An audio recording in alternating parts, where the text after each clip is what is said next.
Deaf alien girl's heart was broken on a blind date, but a single dad changed everything. HFY Hub score 9.3 out of 10.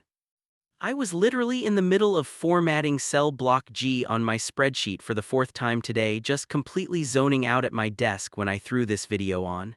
And wow, I had to stop typing completely. The hook here is nuts.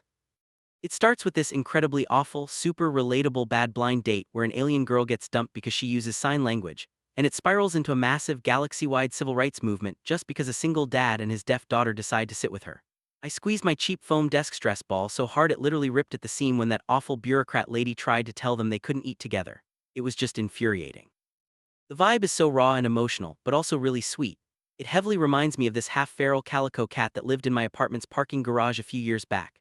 It was completely terrified of everyone. I spent weeks just leaving food out, sitting on the freezing concrete, not moving a single muscle, just waiting until she finally realized I wasn't going to hurt her and came out to eat. Jackson and his daughter Alina do the exact same thing for Lyra here.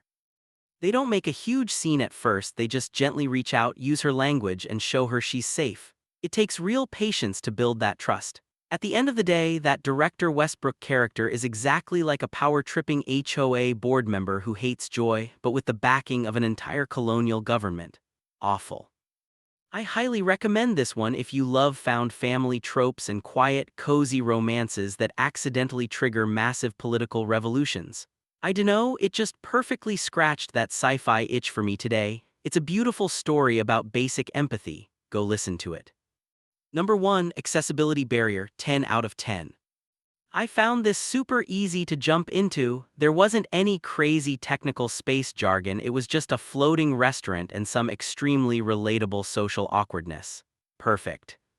Number 2, Character Cred, 10 out of 10. I loved these characters so much. Jackson is the absolute ultimate good dad, Lyra is incredibly sweet and brave, and little Alina totally steals the entire show. Number 3, Closure Status, 10 out of 10. I felt so happy when they were all sitting on the balcony together at the end as a real family. It wrapped up the politics and the romance perfectly. Number 4, Dialogue Drip, 9 out of 10. I thought it was brilliant how the best and most impactful dialogue in the entire story was actually done through sign language. It felt really unique. Number 5, Endgame Payoff, 10 out of 10.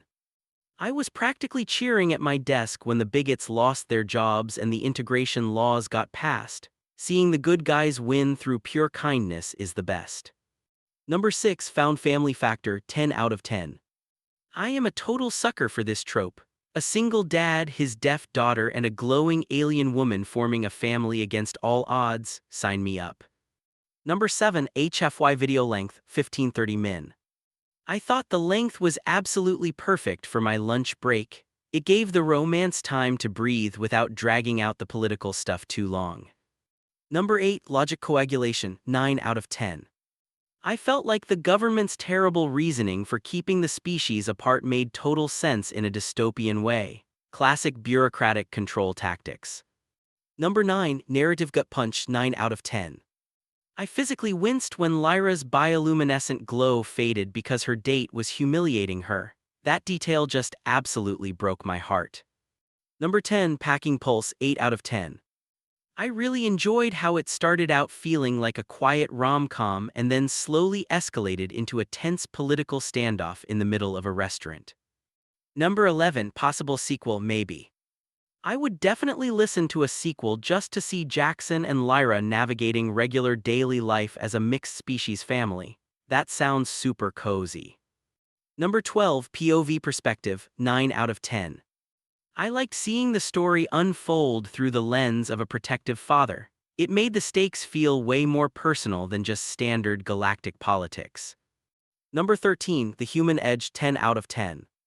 I love that humanity's big superpower in this story wasn't space marines or big guns, but just basic empathy and the willingness to learn sign language.